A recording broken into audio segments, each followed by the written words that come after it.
এটা Tripura state government এবং প্রশাসনের ফেলিয়ার যে আজকে তিনজন সিটিং এমপি, একজন মিনিস্টার, একজন এক্স এমপি একটা পার্টির ডেলিগেশনকে যারা নিজেদের অফিস ভাঙা হয়েছে বলে ভিজিট করতে এসছে।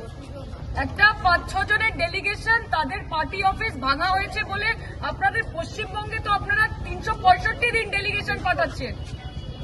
আপনাদের ক্যাবিনেট মিনিস্টার থেকে শুরু করে ইউনিয়ন মিনিস্টার থেকে শুরু করে আপনাদের এমপি এমএলএ কেউ বাদ নেই এবং গভর্নমেন্ট প্রতিনিয়ত তারা যাচ্ছে, গভর্নমেন্ট থেকে তাদেরকে প্রোটোকল দেওয়া হচ্ছে, প্রোটেকশন দেওয়া হচ্ছে। আপনাদের এত কিসের ভয়?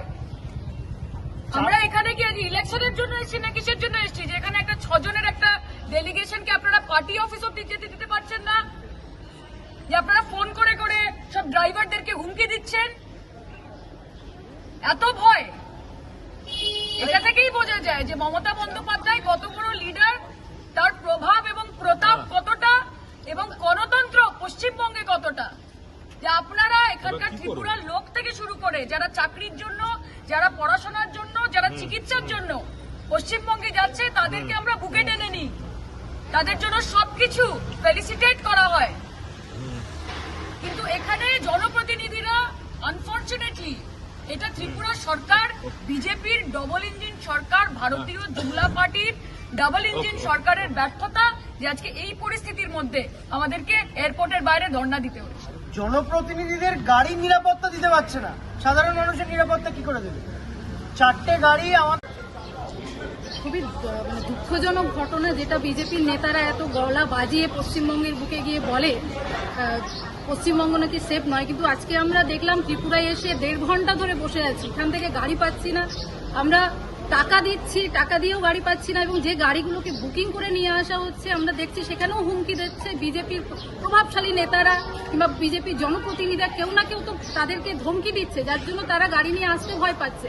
আমি বলতে চাইছি যে আপনারা একবার পশ্চিমবঙ্গে আসুন, মাননীয় মুখ্যমন্ত্রী মমতা বন্দ্যোপাধ্যায় সরকার কিভাবে চালাচ্ছেন দেখতে পাবেন। সমস্ত রকমের ঝান্ডা নিয়ে যারা গাড়ি বুকিং করতে যায় নির্দ্বিধায় তারা গাড়ি বুকিং করে যে কোনো জায়গায়, তারা পশ্চিমবঙ্গে যে কোনো জায়গায় ঘোরাফেরা করতে পারে। কিন্তু যেখানে ডাবল ইঞ্জিনের সরকার, বিজেপির সরকার, সেখানে আমার মতো একজন জনপ্রতিনিধি আমি পর্যন্ত একটা গাড়ি পাচ্ছি না। আমি নিজে টাকা দিয়ে একটা গাড়ি রিজার্ভ করতে পারছি না, অটো রিজার্ভ করতে পারছি না। মানে কেমন একটা সরকার চলছে। পশ্চিমবঙ্গের মানুষ খুব ভালো আছি, শান্তিতে আছি। যারা বিজেপির নেতারা পশ্চিমবঙ্গে গলাবাজি করেন, ত্রিপুরায় এসে আপনারা গলাবাজি করুন, তারপরে আমরা আপনাদের জবাব দেব। হয়েছে আমরা পরিষ্কার বলছি, আমাদের গাড়িগুলো এখানে এসেছিল, গাড়িগুলোকে হুমকি দিয়ে তাড়িয়ে দেওয়া হয়েছে। এবার একটি মাত্র গাড়ি আছে। এবার এখানে তো প্রিপেড ট্যাক্সি আছে, এটা তো জনগণের, সেটার টাকা দিয়ে বুক করতে গেছিল, সেটা পর্যন্ত করতে দিচ্ছে না। ইনস্ট্রাকশন আছে তৃণমূলকে দেওয়া হবে না। তো তাহলে আমরা পুলিশকে বলেছি যে প্রিপেড ট্যাক্সি তো জনগণের, আমরা তো পয়সা দিয়ে যাবো। তো আমরা ওখানে বুক করছি, গাড়ি আনুন, পুলিশ সেটা দেখুক।